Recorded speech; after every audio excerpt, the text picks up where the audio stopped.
성경은 오순절 성령 강림 이후에 사도들의 영적 상태에 대해서 성령이 충만하다, 이것을 반복적으로 기술을 하고 있습니다. 그러면 성령이 충만하다는 뜻이 무슨 의미일까요? 한 사람의 내면에 성령으로 가득하다는 의미인데 이것이 의미하는 바가 무엇일까요? 그것은 우리가 이미 살펴봤습니다만 이것은 한 사람의 내면이 하나님의 뜻으로 가득 차 있고, 뜻으로 가득 차일 뿐만 아니라 또 하나님의 의지로 가득 차 있어서, 그래서 기꺼이 자신을 하나님 뜻에 순종을 시키고 그리고 실천적으로 주님의 뜻을 행하는 그런 영적인 상태를 성령에 충만한 상태다, 이 말씀을 하고 있는 것입니다. 그래서 사도들이, 성령에 충만한 이 사도들이 지금까지 드러나고 있는 그 증거들이 바로 뭔가 하니까 자신을 드러내지 않고, 하나님의 은사를 주셨고 하나님의 능력을 주셨지만 그것으로 자신을 드러내지 않고 오히려 기회가 되는 대로 그리스도 예수를 증거하고 그리스도 예수를 드러내는 그 일에 이 사도들이 집중하고 있는 그것을 볼 수가 있습니다. 우리가 지난 시간에도 사도들이 이제 두 번째 걸친 복음 전도 설교를 하였다고 말씀을 드렸죠. 첫 번째의 오순절날 설교했던 것과 또 성전 미문에서 안전병인을 치유하고 난 이후에 그리고 솔로몬 행각에서 설교했을 때 동일한 공통점이 무엇이라고 말씀을 드렸습니까? 그것은 바로 먼저 유대인들의 죄를 먼저 탄핵하여서 그들의 죄를 깨닫게 하는 것이 먼저요, 그리고 나서는 그 죄에 대한 죄책감을 가지고 있는 유대인들 향해서 피할 길을 알려주니, 그 피할 길이 바로 뭐죠? 너희들의 죄를 회개하고 그리스도 예수를 믿고 성령을 받으라, 이것이 바로 전도 설교의 순서였다는 것을 말씀을 드렸습니다. 오늘은 이제 이 베드로와 요한이 오늘 1절에서 3절에 따르면은 이제 솔로몬 행각에서 복음을 전하고 있는 말씀을 백성들이 계속 전거하고 있을 때에 오늘 이 백성들의 지도자였던 제사장들과 성전 맡은 자 그리고 사두개인들이 이르렀다, 이것을 오늘 성경은 기록을 하고 있습니다. 그러니까 지금 사도들은 백성들에게 지금 복음을 전하기에 집중하고 있고 정신이 없는 그 사이에 벌써 주변에 제사장과 사두개인들과 그리고 성전을 맡고 있는 그 사람이 사도들을 애워쌌음을, 그것을 여기서 보여주는 것이죠. 그러면서 이 사람들이 오늘 성경이 말씀하고 있는 것은 예수 안에 죽은 자의 부활이 있다고 백성을 가르치고 전함을 싫어하여 그들을 잡음에 날이 이미 저물었으므로 이튿날까지 가두었으나, 그러니까 이 사도들을 체포하여서, 그리고 체포해서 이제 날이 저물었기 때문에 이제 이 사람들을 옥에 가두어두었다, 이틀까지 가두어뒀다, 이것을 성경이 말씀을 하고 있습니다. 여러분, 오늘 이 사도들을 찾아온, 사도들을 붙잡은 이 사람들이 누군지를 오늘 잠깐 살펴보면은 먼저 제사장 무리들이 오늘 왔음을 보여줍니다. 여러분, 이 당시 예수님 이 당시의 제사장 무리들도 24반열로 이루어져 있습니다. 그러니까 이 반열이라는 것은 이 그룹을 말하지 않습니까? 그러니까 모든 제사장이 예루살렘에 다 와서 사는 것이 아니에요. 각지에 흩어져 살다가 1반열부터 24반열까지 이렇게 조직이 되어 있는데 이 한 반열의 제사장들이 일주일씩 성전에 와서 섬깁니다. 그러니까 누가복음을 보면은 제일 먼저 등장하는 이 세례 요한의 가정 이야기가 나오죠, 그죠? 거기 세례 요한의 아버지가 이제 자신의 당번이 되어서 예루살렘 성전에 올라가서 이제 제사를 드린 장면이 나오지 않습니까? 그것처럼 아버지 스가랴도 24반열 가운데 제사장의 한 그룹에 속했을 겁니다. 그래서 약 1년에 한 52주가 되지 않습니까? 그러니까 24반열이면 최소한 1년에 두 주 정도, 두 차례 정도를 이 제사장들이 자기 해당되는 당분이 되면 교대로 올라가서 성전을 섬긴 것이죠. 그래서 이 제사장들은 24반열로 이루어져 있고, 그리고 거기에 최고의 우두머리가 대제사장이죠. 그러니까 대제사장이 이 성전의 모든 제사와 모든 행정적이고 그리고 모든 사법적인 사내들인 공회까지 이 대제사장이 다 장악을 하고 있는 것이죠. 그리고 이 제사장들은 율법을 성전 안에서 가르칠 수 있는 이 고유한 권한이 제사장들에 있는 거죠. 그리고 자신들이 가르치지 않으면은 자신들이 위임하여서 랍비들에게 지정하여서 율법을 백성들에게 가르치도록 그렇게 위임을 하는 것이죠. 그리고 여기서 성전 맡은 자라고 등장을 하는데 이 사람은 누굴까요? 그러니까 이 사람은 성전 경내의 모든 치안과 질서를 유지하는 관할하는 그 최고의 책임자를 말하는 것이죠. 그러니까 보통 이 성전 맡은 자는 제사장 가운데 한 사람이 이 책임을 맡아서 합니다.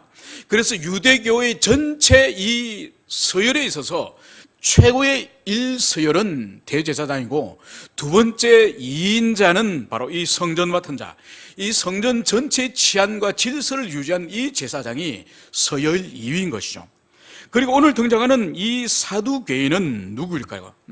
이 사람들은 바로 당시의 바리새파 그리고 에세네파 그리고 또 함께 있는 이 사두개파는 유대교의 한 분파예요. 그리고 이 사두개인들은 우리가 성경에서 예수님과 자주 충돌하였던 바리새인들과는 또 다른 신학적 사상을 이 사람들이 가지고 있지 않습니까? 이 사람들의 특징은 바로 이겁니다. 죽은 자의 부활을 이 사람들은 믿지 않습니다. 그리고 영혼 불멸을 믿지 않아요. 그리고 우리의 영혼을, 내면에 영혼이 있다는 것을 이 사람들은 사두개인들은 믿지 않습니다. 그렇기 때문에 당연히 천사와 귀신인 악한 영의 세계를 이 사람들은 믿지 않아요. 그리고 이 사람들은 죽은 이후에 우리의 인생에 대해서 지상에서 삶을 따라서 어떤 형벌을 받거나 어떤 보상을 받는 이것을 이 사람들은 믿지 않아요. 이 사두개인들은 철저히 신앙과 삶의 중심이 뭔가 하니까 현세. 죽으면 모든 것이 다 끝난다고 이 사람들은 믿는 바리새인과 예수님과 견해도 전혀 다른 그런 사람들이죠. 그러니까 이 사람들은 당시에 이 사두개인들은 제사장 그룹들이 대부분 사두개파였습니다. 그래서 이 사람들은 로마 당국과 매우 밀접한 협력적인 그런 관계에 있는 것이죠. 그리고 이들은 종교 귀족이기 때문에 막대한 이권을 가지고 있습니다. 대표적인 이권을 두 가지를 들라고 한다면은 성전에서 사용되어지는 모든 제물들, 소라든지 양이라든지 염소라든지 비둘기라든지 이 모든 제사에 사용되어지는 이 제물들을 이 사두개인들이 독점 판매를 합니다. 그러니까 얼마나 큰 이윤을 챙기고 얼마나 큰 이권에 이 사두개인들이 관련되어 있는지 그것을 볼 수 있는 것이고, 또 하나의 큰 이권을 이 사람들이 가지고 있으니 그것이 바로 뭔가 하니까 로마 제국 전역에 흩어져 있던 이 디아스포라 유대인들이 이제 성전에 와서 하나님께 성전세를 내고 그리고 성전에서 돈을 환전하지 않습니까? 그죠? 돈을 환전할 때 이 사람들이 로마에서 사용하던 돈 아니면 그리스에 사용하던 돈, 각 지방마다 사용하는 돈들이 있지 않습니까? 이것은 성전에서는 사용이 불가능해요. 성전에서는 오직 성전 세겔만이 하나님께 드릴 수가 있는 거예요. 그렇기 때문에 로마 제국 전역에서 사용되어지는 그 화폐를 성전에 가져오면은 성전에 사용되는 세겔과 환전을 하기 때문에 이 환전에 따르는 뭐가 들죠? 수수료가 나요. 수수료. 이 수수료 차익이 막대합니다. 엄청난 수수료를 이 제사장들이 거둬들이는 거죠. 이 돈을 가지고 이 제사장들이 뭘 하는가 하니까 부동산 투기를 해요. 땅들을 사고 팔아요.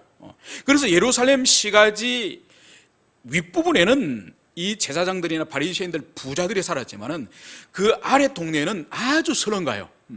그 서름가의 그 가난한 사람들은 바로 누군가니까 이 바리새인들과 이 사두개인들과 제사장들이 그 거대한 돈으로 돈을 빌려주고 그 돈을 제때 갚지 못할 때는 땅이나 집을 이제는 몰수하는 거죠.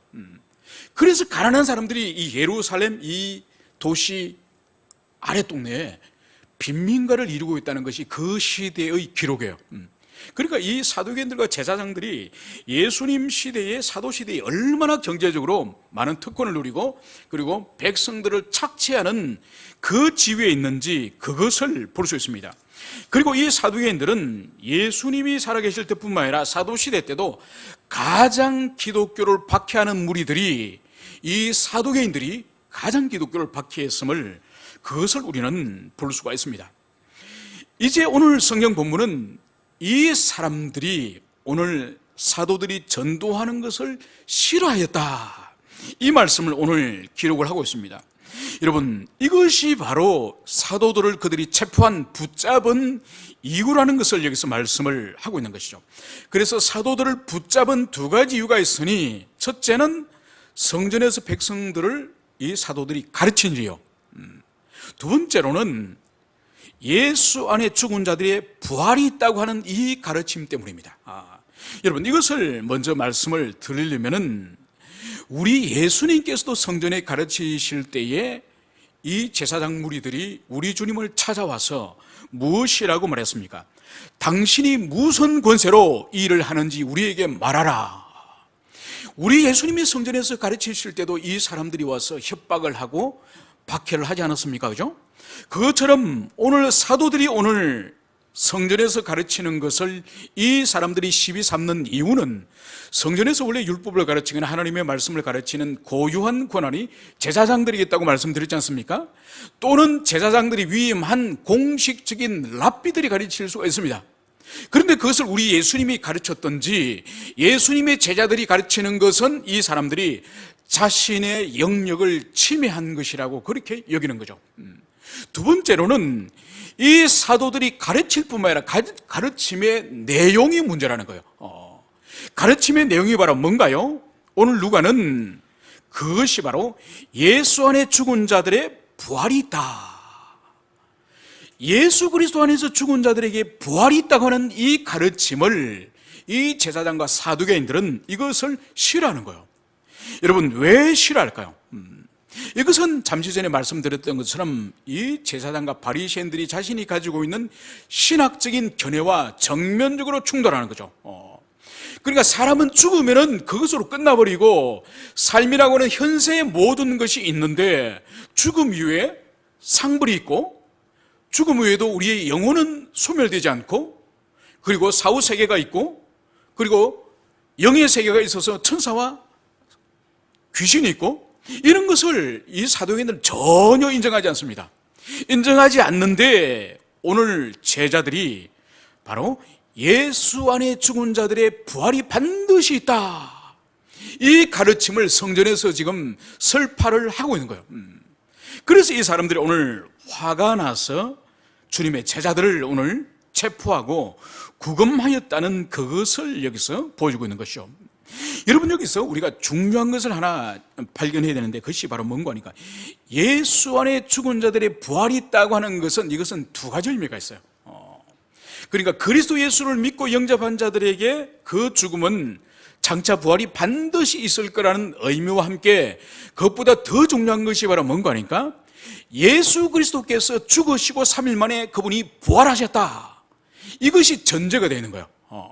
여러분, 지금 이것은 얼마 전만 하더라도 예수님을 십자가 못 박아서 죽이라고 외쳤던 그 제사장과 바리새인들, 사두개인들, 이 지도자들, 예수님의 죽음에 주도적인 역할을 했던 그 사람들을 향해서 당신들은 예수를 죽였지만은 하나님께서는 그 예수님을 부활시켰습니다, 이것이 오늘 베드로의 오늘 설교 가운데에 명백하게 주장하고 있는 바인 것이죠. 여러분, 자신들이 예수님을 이단의 괴수로서 죽였는데, 그런데 자신이 죽인 그 예수님이 오늘 사도 베드로가 다시 부활하였다, 살아났다, 이것을 오늘 베드로가 주장할 때에 이 말을 듣고 있는 이 제사장들의 사두개인들의 마음이 어떻겠습니까? 얼마나 심령에 분노가 지금 일어날 수 있겠습니까? 여러분, 오늘 이 사도들의 이 설교 앞에 이들에게 오늘 임한 일은 세상에 박수를 받는 일이 아니었습니다. 바로 세상에 박수를 받는 것이 아니라 이 사도들은 바로 감옥으로, 체포되어서 감옥으로 가는 그 일이었음을, 그것을 볼 수 있습니다. 예수님께서도 지상에서 복음을 전파하실 때 그분이 박해를 당하셨고 위협을 당하셨고 마침내는 죽임을 당하셨던 것처럼, 예수님이 가셨던 그 길을 오늘 사도들이 예수님이 계시지 않는 이 세상 가운데서 복음을 전파할 때에 제일 먼저 오늘 당하는 일이 바로 체포되어지고 구금되어지는 이 일이라는 것을, 이것을 우리는 기억을 해야 될 것입니다. 여러분, 2000년 교회 역사 가운데에 기독교의 복음이 순수하게 전파되어지고 선교가 이루어지는 그 상황 가운데서 박해를 교회가 당하지 않은 것은 매우 짧은 시간이에요. 그래서 약 300년 동안 로마 제국에서 엄청나게 많은 기독교인들이 순교를 당하지 않았습니까? 그죠? 그리고 사도들이 로마 제국을 벗어나서 이제는 바이킹이라든지 저 북쪽의 야만족들에게 복음을 전가할 때에 얼마나 많은 선교자들이 순교를 당했는지 모릅니다. 여러분, 우리 이 땅에도, 한국 땅에도 마찬가지죠. 그죠? 우리가 지금 순교가 끝난 지는 한국 전쟁이 끝나고 나서 지금 60여 년 정도 됩니다.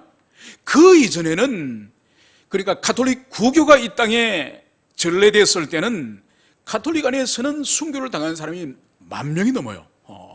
병임 박해 때만 하더라도 8,000명이 저기 세남터, 한강 세남터에서 목이 잘려서 8,000명이 죽임을 당했습니다.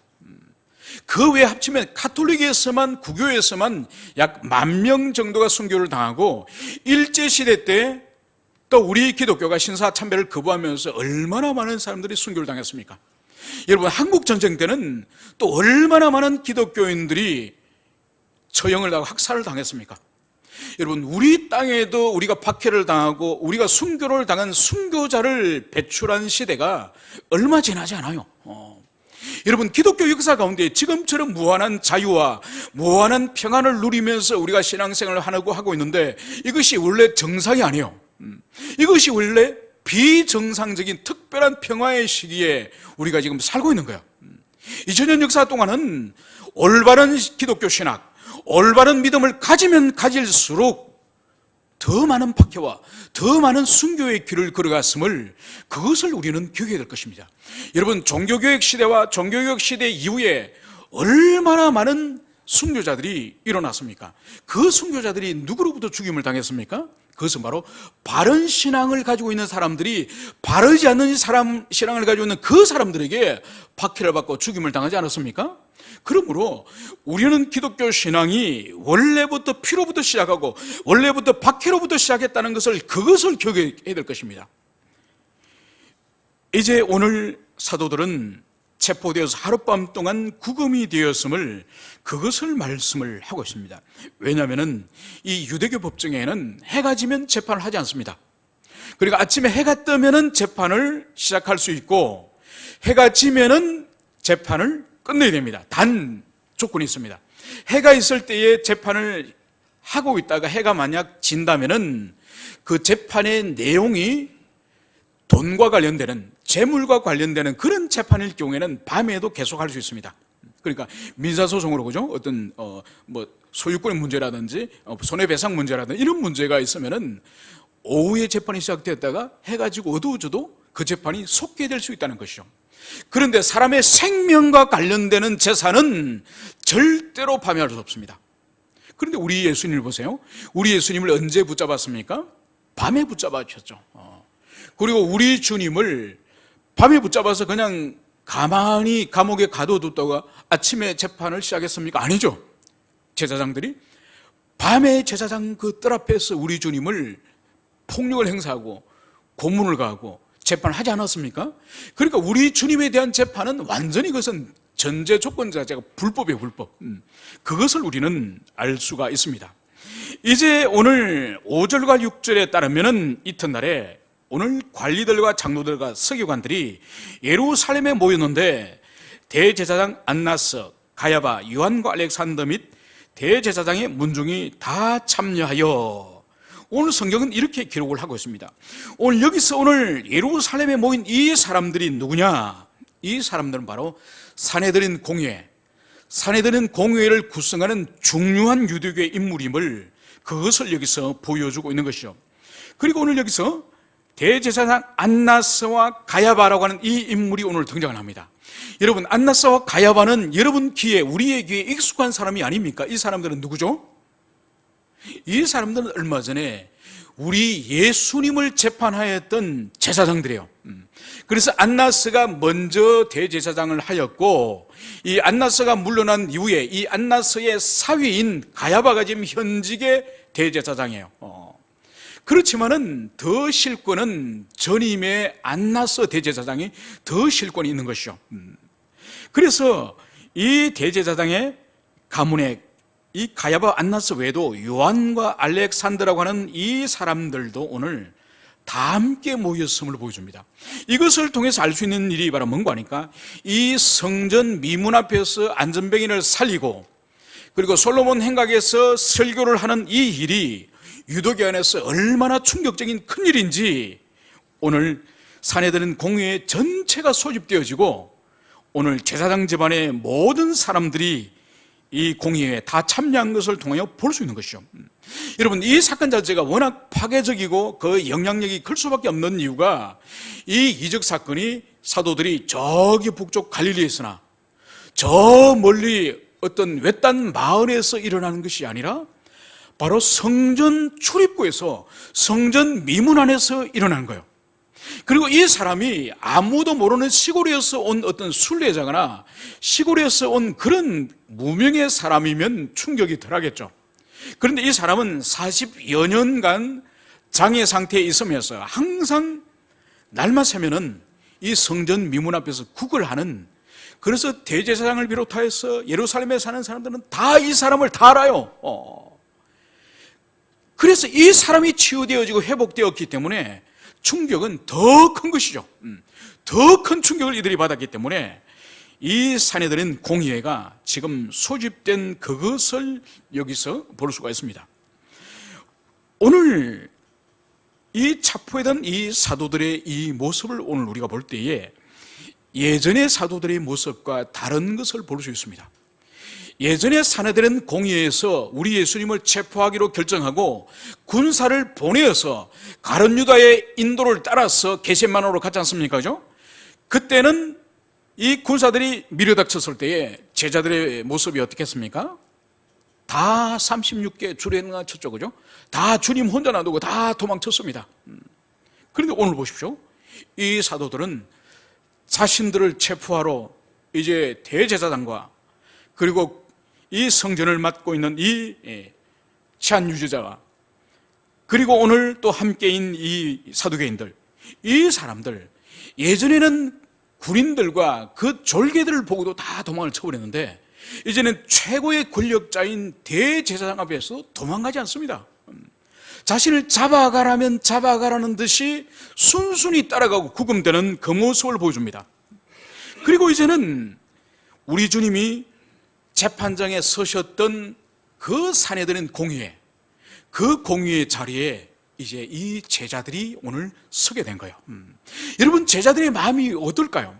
한편으로는 두려움이 왜 없겠습니까? 그죠? 두려움이 있겠지만은 얼마 전에 우리 예수님이 그 자리에 서시고 그 자리에 십자가의 사형을 선고받았던 그 자리에 지금 두 사도가 지금 서 있는 거예요. 그러니까 주님이 걸어가셨던 거기를 자신들도 지금 성령의 충만함이 임하니 자신들도 도망가지 않고 주님이 서셨던 주님께서 십자가 길을 가셨던 그 길을 오늘 이 두 사도들도 당당히 서 있는 이 모습을 여기서 보여주고 있습니다. 오늘 이 공의회는 사도들을 오늘 한가운데 세워놓고 이들에게 질문을 하는 것을 볼 수 있습니다. 너희가 무슨 권세와 누구의 이름으로 이 일을 행하였느냐? 바로 무슨 권세와 누구의 이름으로 이 일을 행하였느냐? 여러분, 오늘 이 공의의 이 질문을 가만히 오늘 살펴보면은 이들이 지금 주목하고 있는 것은 사도들의 설교를 지금 주목하는 것이 아니에요. 설교를 지적하는 것이 아니에요. 그러니까 이들이 문제 삼는 것은 설교보다 더 안전병이를 고쳐서 일으켜 세운 안전병인을 치유한 이 사건에 대한 이 사건의 근원이 도대체 뭐냐? 이 기적의 근원이 원동력이 되는 그것이 뭐냐? 이것을 오늘 이 공회에서는 질문하는 것을 볼 수 있습니다. 여러분, 오늘 제사장들이 염두에 두고 있는 지금 이 질문을 누구의 이름으로 무슨 권세로 일을 하이나, 이것은 신명기 13장의 말씀을 이 사람들은 염두에 두고 질문을 하는 거예요. 신명기 13장은 모세가 이제 이스라엘 백성들이 이제 가나안 땅에 장차 들어갈 때에 이제 그 땅에 거짓 선지자가 일어나서 거짓 선자들이 이제 백성들을 미혹하기 위해서 이적과 기사를 행하면서 백성들을 잘못된 길로 인도할지라도 너희들이 따르지 말라. 이 말씀을 모세가 신명기 13장에서 말씀을 하고 있습니다. 그러니까 지금 이 대제사장들은 지금 사도들에게 너희들이 무슨 권세로 누구 이름으로 이렇게 질문하는 여기에는 바로 지금 사도들이 행한 이 이적에 대해서는 이것은 불신을 전제로 하는 거예요. 불신을 전제로 하기 때문에 이것은 절대로 하나님의 이름으로 일어난 일이 아니라 바로 우리 예수님을 이 제사장들이 일찍 의심하지 않았습니까? 그죠? 우리 예수님께서 성전에서 사람들을 치유할 때에 이 사람들이 찾아와서 우리 예수님에게 뭐라고 비난했습니까? 그것은 바로 예수님이 사람들을 고치고 이적과 기사를 행하는 것은 귀신의 왕 바알세불의 능력을 빌어서 우리 예수님이 그것을 하였다. 그렇게 우리 예수님의 그 성령의 사역을 모독하지 않았습니까? 그죠? 오늘 주님의 제자였던 이들의 오늘 이 표적 사역도 이들이 지금 불신을 전제로 하기 시작하는 거예요. 그래서 누구 이름으로 무슨 권세로 이것은 하나님의 권능으로 이들이 행하지 않는다는 것을 전제로 하고 있는 거예요. 그래서 만약 이들에게 일어난 이 표적이 악한 영의 역사, 귀신의 역사로 일어났다고 한다면 이 제사장들은 사도들에게 사형을 선고할 수 있거든요. 그래서 오늘 이 질문은 오늘 사도들을 또다시 올무와 함정으로 몰아가고자 하는 그 의도가 있다는 그것을 여기서 볼 수 있는 것이죠. 바로 이 제사장들의 이 질문에 대해서 오늘 8절에서는 베드로가 성령에 충만하여서 이제 공의 앞에 변증을 하게 되는 것입니다. 오늘 베드로는 조금도 두려워하거나 떨지 않고 오늘 성경은 성령에 충만하였다고 오늘 그것을 말씀을 하고 있습니다. 여러분, 누가가 기록한 누가복음과 이 사도행전에는 이 누가가 자신만이 독특하게 사용하는 그 용어가 있습니다.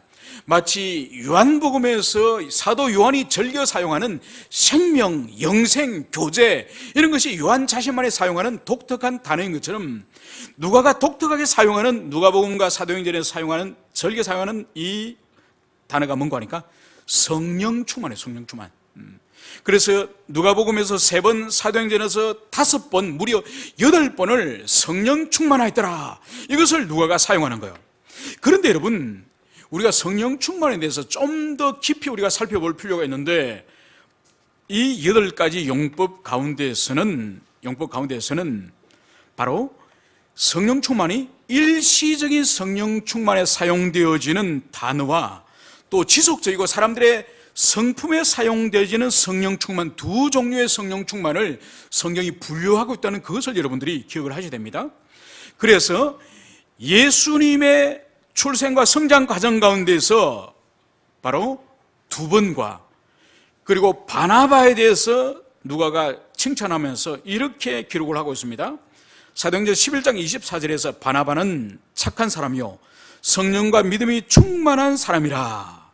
이때 성령 충만은 바로 지속적인 내면의 성품과 관련되어지는, 그래서 지속적인 충만함이 계속되어지는 그런 상태에서 바로 이 단어가 사용되는 거예요. 그리고 그 나머지의 사도행전의 5번에 사용되어지는 용례는 그것은 바로 일시적인 성령 충만, 일시적인 성령 충만에 사용되어지는 그 단어가 사용되고 있음을 그것을 볼 수 있습니다.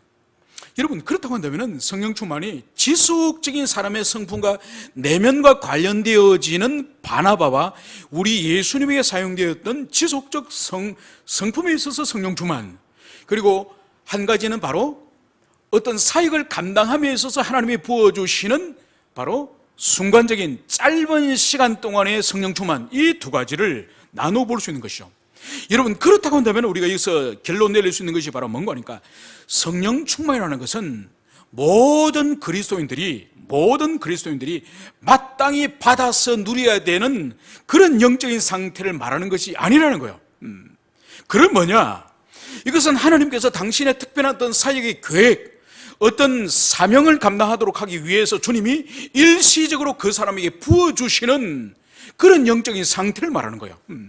여러분, 그렇기 때문에 이 성령 충만은 하나님 편에서는 능동적이지만은 우리 인간 편에서는 수동적인 거예요. 여러분, 이것을 좀 더 쉽게 말씀을 드리면은 하나님 편에서 능동적이다, 이 의미는 바로 뭔가 하니까 성령을 부어주시는 주체는 하나님 당신의 주권적으로 임의적으로 부어주는 거예요. 그렇기 때문에 우리는 주님이 부어주시는 것을 우리는 그냥 받을 뿐이지 우리가 성령 충만을 우리 스스로 그것을 채울 수 있는 것이 아니라는 거예요. 여러분, 이것은 매우 중요합니다. 우리가 성령 충만을 위해서 겸손하게 기도할 수는 있지만은 우리가 성령 충만을 주님 앞에 고집한다고 간절히 기도한다고 우리가 성령 충만이 이루어지는 것이 아니라는 거예요. 그래서 우리는 수동적으로 주님이 부어주실 때에 감사함으로 우리가 그걸 받아서 어떤 사명을 맡겨진 어떤 영적인 위기 상태나 어떤 큰 일 앞에서 그 사명을 감당할 수 있는 것이지, 우리가 주님께 졸라대가 성령을 충만케 우리 스스로 채울 수 없다는 그것을 우리가 잘 기억해야 할 것입니다. 그래서 하나님 편에서는 성령 충만이 능동적이지만은 우리 사람 편에서는 성령 충만이 수동적이다. 이것을 여러분들이 기억을 하시기를 바랍니다. 이제 오늘 성경은 오늘 너희가 무슨 권세와 누구의 이름으로 이 일을 하였느냐, 이 질문에 대해서 오늘 베드로는 분명하고 확실하게 오늘 답을 하는 것을 볼 수 있습니다. 우리가 오늘 9절과 10절에서 오늘 베드로가 누구의 이름으로 무슨 권세로 일을 행하느냐, 이 질문에 대해서 베드로가 어떻게 답을 하는지 오늘 9절과 10절 두 구절의 말씀을 함께 읽도록 하겠습니다. 시작. 만일 병자에게 행한 착한 일에 대하여 이 사람이 어떻게 구원을 받았느냐고. 오늘 우리에게 질문한다면 너희와 모든 이스라엘 백성은 알라. 너희가 십자가에 못 박고 하나님이 죽은 자 가운데서 살리신 나사렛 예수의 이름으로 이 사람이 건강하게 되어 너희 앞에 섰느니라. 오늘 베드로는 오늘 질문에 대하여 이 사내들은 공의의 의원들이 누구 이름으로 무슨 권세로 일을 행했느냐, 이 질문에 대해서 오늘 사도 베드로는 명백하게 말씀을 하고 있습니다. 그것이 바로 병자에게 행한 착한 일에 대하여서, 그러니까 이 병자에게 치유되어지는 온전한 건강한 사람으로 회복되어지는 이 일을 오늘 착한 일이라고 오늘 베드로는 말씀을 하고 있습니다. 이 사람이 어떻게 구원을 받았느냐고 오늘 우리에게 질문한다면 너희 모든 이스라엘 백성들은 알라. 그리고 이 사람이 오늘 어떻게 치유되어지고 건강케 되었는지 그것을 당신들이 지금 물었다고 한다면 지금부터 내가 말하는 이것을 분명히 당신들은 기억하라, 이 말을 오늘 베드로는 하는 것이죠. 그것이 바로 뭔가요? 너희가 십자가에 못 박고 하나님이 죽은 자 가운데서 살리신 나사렛 예수 이름으로 이 사람이 건강케 되어 너희 앞에 섰느니라. 오늘 베드로는 유대인들, 너희들이 한 일과 하나님이 행하신 사역을 명백하게 대조하면서 오늘 설명을 하고 있습니다. 오늘 베드로는 너희들이 한 일이 뭐죠? 유대인들이 한 일이 뭐죠? 예수를 십자가 못 박아 죽인 일이에요.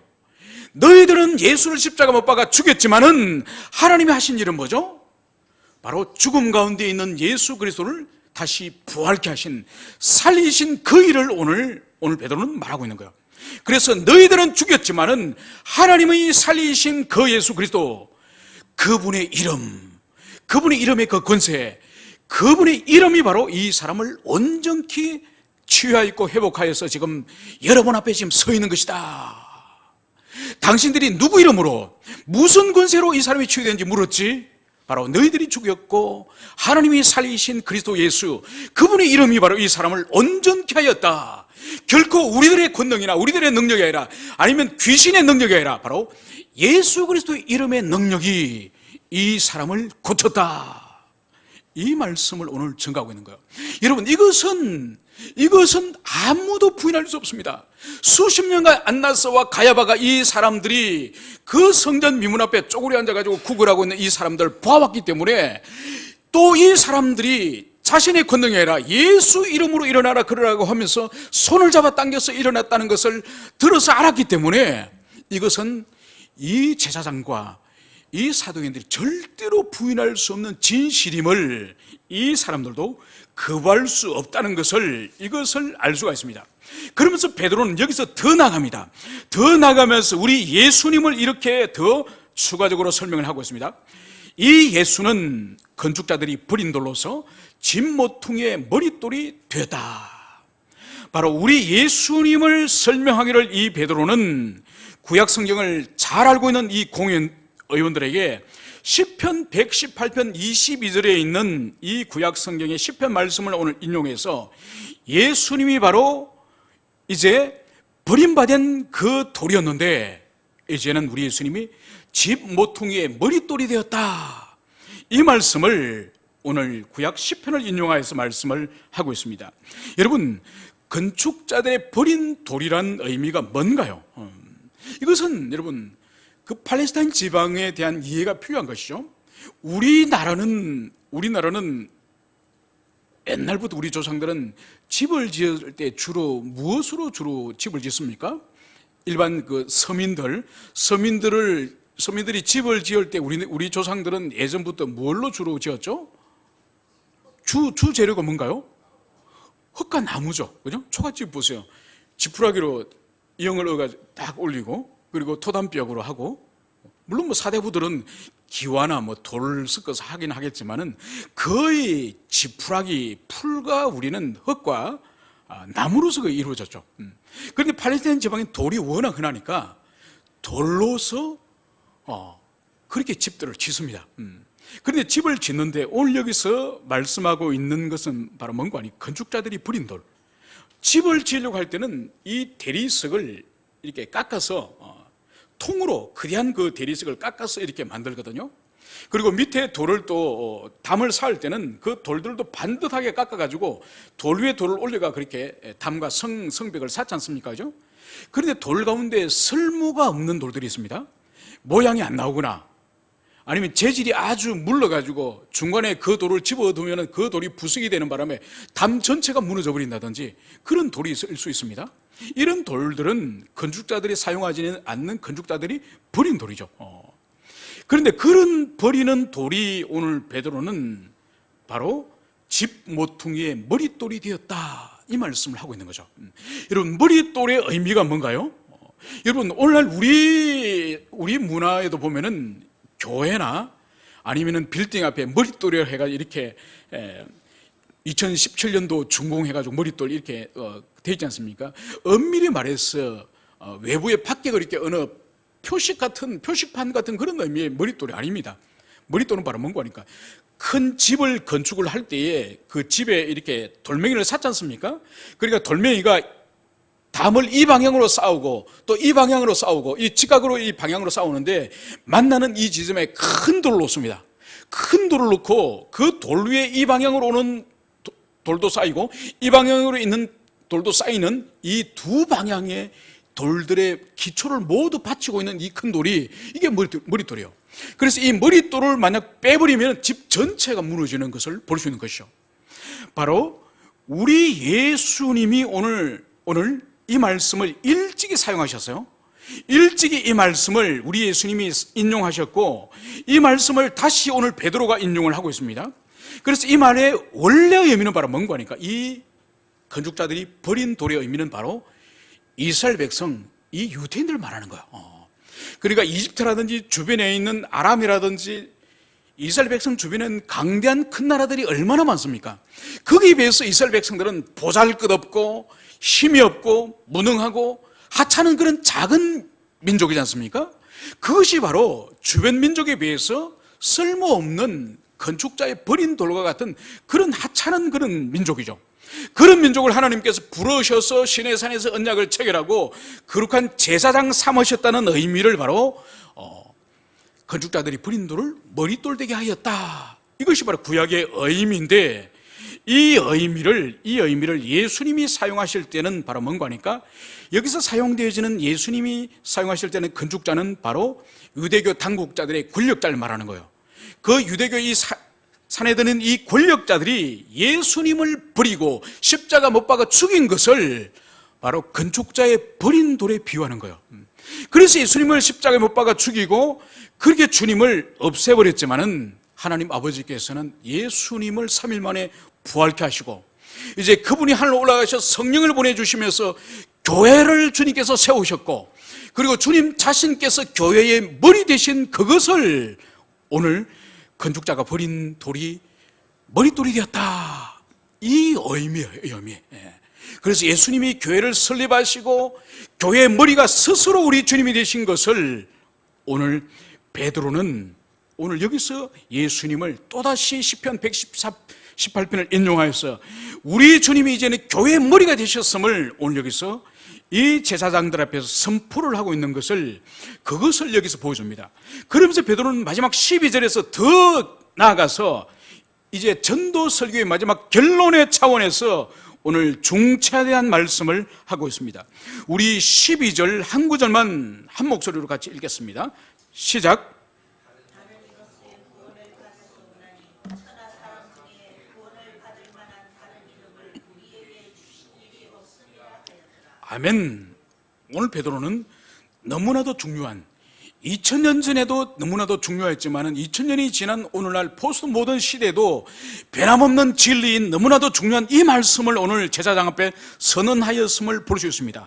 다른 이로서는 구원받을 수 없나니, 단정적으로 그리스도 예수 외에는 누구도 구원자가 이 세상에 없음을 오늘 베드로는 명백하게 선언하면서 천하 사람 중에 구원받을 만한 다른 이름을 우리에게 주신 일이 없음이라. 오늘 이것을 오늘 단정하고 있음을, 이것을 우리는 기억을 해야 될 것입니다. 여러분, 이 시대는 언젠가요? 오늘 베드로가 설교한 이 시대는 언젠가요? 이거는 로마 시대예요. 이 로마 시대는 2000년 후인 지금 우리 시대와 너무나도 유사해요. 오늘날 우리가 다원주의 시대, 포스트 모던 시대, 오늘 그렇게 부르지 않습니까? 그것처럼 예수님과 사도들이 살았던 이 시대는 로마 제국 안에 수많은 종교와 수많은 우상과 수많은 신들이 있는 그 시대예요. 그 시대임에도 불구하고 베드로는 구원받을 수 있는 신들이 많이 있다, 구원받는 길들이 많은 길이 있다, 정상에서 모두 만나면 된다, 이 말 하지 않아요. 다른 어떤 구원자 이름을 주신 일이 없다, 오직 그리스도 예수 외에는 구원받을 수 있는 길이 없다, 이것을 명백하게 오늘 말씀을 하고 있습니다. 여러분, 이것은 독단이나 독선이 아니에요. 편협한 것이 아니에요. 여러분, 이것은 하나님이 정하신 진리이기 때문에, 영혼의 구원에 하나님이 정하신 법칙으로서 진리이기 때문에 이거는 양보할 수 있는 것이 아니에요. 여러분, 이것을 양보해버리면 이거는 더 이상 기독교가 아니에요. 우리 기독교 아니에요. 여러분, 여러분의 사랑하는 자녀가 만약 교통사고를 당했어요. 골절이 심해가지고 외부 출혈이 있어가지고 벌써 피가 2리터나 출혈이 됐다고 칩시다. 여러분의 자녀가 혈액형이 A형입니다. 자, 그러면 피가 너무나도 많이 출혈돼서 급한데 빨리 수혈하지 않으면 10분 안에 사망할 수 있다고 하는데, 여러분은 어떻게 하겠습니까? 옆에 있는 사람이 지금 피가 급한데 피보다 더 깨끗한 생수를 혈액에 공급합시다. 생수를 공급합시다. 어떤 사람 옆에서 혈액과 비교할 수 없는 나폴레옹 한 병 200만 원짜리 하는 그 양주를 이 아이에게 주입합시다. 그럼 이 아이가 낫습니다. 그거보다 더 깨끗하고 더 순수한 엑스트라 버진 올리브 기름을 이 아이에게 혈액에 공급합시다. 여러분, 살 수 있습니까? 죽어요. 그 A 플러스 그 아이의 혈액에는 A형만 집어넣어야 그 아이가 살 수 있는 거예요. 여러분, 육체 생명도 이것저것 집어넣는다고 사는 것이 아니에요. 그것처럼 영혼을 지으시고 영혼의 생명을 부여하신 하나님께서 영혼의 구원과 영생에 관해서는 그리스도 예수 외에는 주신 적이 없는데 이것저것으로서 구원이 되는 것이 아니에요. 그래서 결코 이 문제를 우리가 독단적이다, 독선적이다, 배타적이다, 편협하다, 이런 말에 우리가 타협을 해서는 안 됩니다. 우리가 무엇보다도 그리스도 예수 그분의 구원자 되심을 오늘 베드로가 오늘 이 제사장들 앞에 선언하는 1차적인 목적이 뭘까요? 1차적인 목적이 바로 안전병이가 치유되어서 깨끗하게 된 것이 예수 이름으로 되었고, 예수님 그분은 이미 버린 돌이 교회의 머릿돌이 되었다는 것을, 이것을 말씀하고, 그리고 더 나아가서 예수 외에는 구원자가 이 세상에 없음을 오늘 말하는 이유가 뭘까요? 제사장, 당신들도 죄를 회개하고 예수 그리스도를 십자가 못 박아 죽인 죄를 회개하고 유일한 구원자인 이 예수를 당신들도 믿으라. 이것을 오늘 베드로가 오늘 담대하게 말씀하는 거예요. 제사장이 보내는 군사들 앞에서 도망가던 이 베드로가 오늘 제사장 본인이 와 있는 앞에서도 두려워하지 않고 당신도 그리스도 예수를 믿으라. 믿지 않으면 당신도 멸망한다. 이것을 오늘 베드로가 증거하는 거예요. 구원받을 수 있는 다른 이름이 없음을 오늘 베드로가 증거하고 있는 것처럼 이것을 우리 가슴 깊이 새기며 우리가 믿으며 이분만을 구원자로서 우리의 모든 삶을 주관하시는 그런 분으로서 우리가 따르기를 간절히 축원을 드립니다.